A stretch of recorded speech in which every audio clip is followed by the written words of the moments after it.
tell me that I'm never. Halo semua, salam sejahtera Malaysia. Tuan-tuan dan puan, terima kasih kerana bersama di dalam channel ini.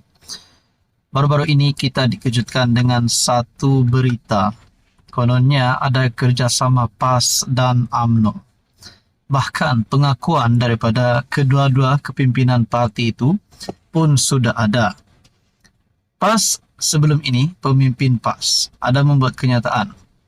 Kononnya ada perbincangan kerjasama bersama dengan pemimpin utama UMNO. Namun persoalannya siapa pemimpin utama itu? Dan menurut Zahid pula sebagai Presiden UMNO, kalaupun ada perbincangan itu tidak rasmi menurut Zahid Hamidi.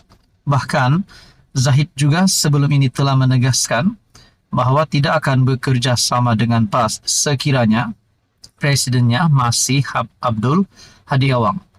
Nah, yang terkini, saudara-saudara, setelah ada perkara ini timbul, yaitu kerjasama PAS dan UMNO, apa yang bakal dilakukan oleh Anwar sebagai pengerusi PH dan Perdana Menteri, dan apa yang dilakukan ataupun tindakan yang diambil oleh kerajaan. Nah, rupanya Anwar tidak mengeluarkan kenyataan berkaitan dengan ini. Mungkin ada, tetapi sudah pasti kenyataan itu, kalau ada pun, bukannya untuk memecah belahkan PH dan UMNO ataupun Barisan Nasional. Jadi saudara-saudara yang amat dihormati, berkaitan dengan ini, pemimpin Pakatan Harapan tak risau anggap perbincangan UMNO PAS hanya propaganda. Mungkin juga kita teringat berkaitan dengan kenyataan daripada anak Najib, Muhammad Nizar.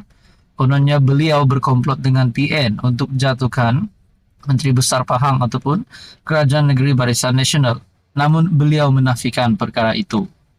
Jadi melalui perkongsian ini, tiada apa yang perlu dibimbangkan dengan kabar angin perbincangan antara pemimpin PAS dan UMNO bagi membentuk kerjasama dalam PRU akan datang, kata pemimpin Pakatan Harapan. Beberapa pemimpin PH yang dihubungi Malaysia kini berkata, pertemuan antara pemimpin parti politik, khususnya dengan pihak yang dianggap sebagai seteru, adalah perkara biasa. Timbalan Presiden Amanah, Mujahid Yusof berkata, parti politik dalam negara ini bebas untuk bertemu dengan mana-mana pemimpin parti lain, dan pertemuan itu tidak semestinya hanya berkisar soal kerjasama. Pertemuan juga dibuat berhubung isu negara yang lain yang melibatkan kepentingan negara atau ummah. Saya sentiasa mengimani perbincangan rentas parti adalah perkara biasa untuk membincangkan. Perkara besar melibatkan negara, kita tiada halangan, katanya. Mujahid berkata demikian dengan ketika diminta mengulas jika PH bimbang dengan dakwaan berlakunya pertemuan antara PAS dan UMNO bagi membincangkan soal kerjasama dalam PRU akan datang. Perkara itu ditimbulkan Ketua Penerangan PAS Ahmad Fadli Syari pada 22 Julai lalu, yang antaranya mendakwa beberapa pertemuan tidak rasmi telah diadakan melibatkan pemimpin utama kedua-dua parti bagi menyatukan kembali undi Melayu. Fadli mendakwa dalam satu pertemuan itu seorang pemimpin utama UMNO meluahkan rasa serba salah bekerja sama dalam kerajaan yang didakwa merugikan dan mengharapkan UMNO dapat kembali bekerja sama dengan PAS. Cuma mereka tidak berani ingin melawan apa yang diputuskan Presiden UMNO Ahmad Zahid Hamidi. Adakah dengan ini sebenarnya ada pemimpin UMNO yang cuba tikam belakang UMNO ataupun kerajaan? Kita pun tak tahulah. Jadi berkaitan dengan artikel ataupun isu ini, apa komen Anda? Sekian saja, teruskan bersama di dalam channel ini. Halo semua, salam sejahtera Malaysia. Selamat datang ke channel Fels Lifestyle.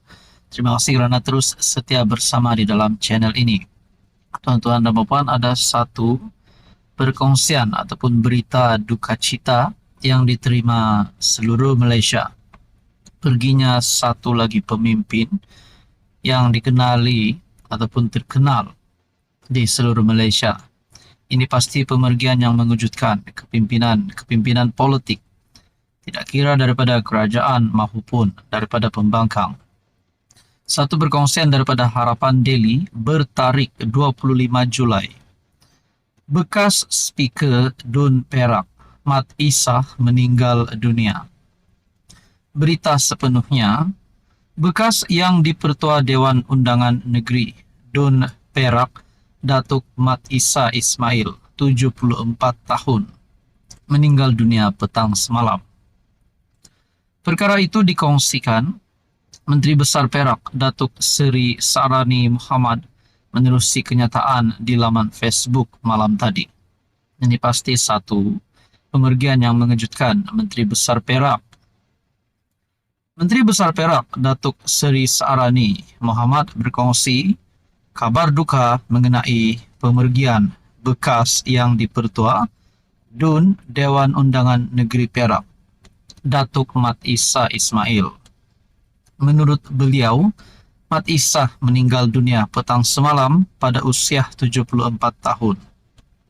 Sarani turut berkongsi gambar beliau menunaikan solat jenazah bersama jemaah dan turut hadir ke pengebumian Allahyarham Mat Isah. Menerima kabar duka, mantan Speaker Dun Perak, Datuk Mat Isah Ismail telah kembali ke Rahmatullah lewat petang tadi. Sama-sama kita sedekahkan Al-Fatihah buat roh Allahyarham. Mat Isah pernah memegang jawatan sebagai setiausaha sulit kepada Menteri Pertahanan Datuk Seri Najib Tun Razak dari 1993 hingga 1995. Selain menjadi adun, ahli Dewan Undangan Negeri Cangkat Jering selama 3 penggal dari 1997 hingga 2008. Beliau juga merupakan Ketua UMNO bahagian Bukit Gantang bagi penggal 2001-2003 dan dilantik menjadi Speaker Dun Perak selama 1 penggal bermula 2004. Apa kata, ini juga satu pemergian yang mengejutkan kepimpinan UMNO dan juga Najib Razak. Kerana disahkan di sini, Allahyarham pernah memegang jawatan sebagai setiausaha sulit kepada Menteri Pertahanan Datuk Seri Najib Tun Razak. Ini satu pasti berita duka cita yang menjadikan pemergian mengejutkan ramai kepimpinan politik di Malaysia. Tuan-tuan dan puan, sekian saja. Salam takziah diucapkan.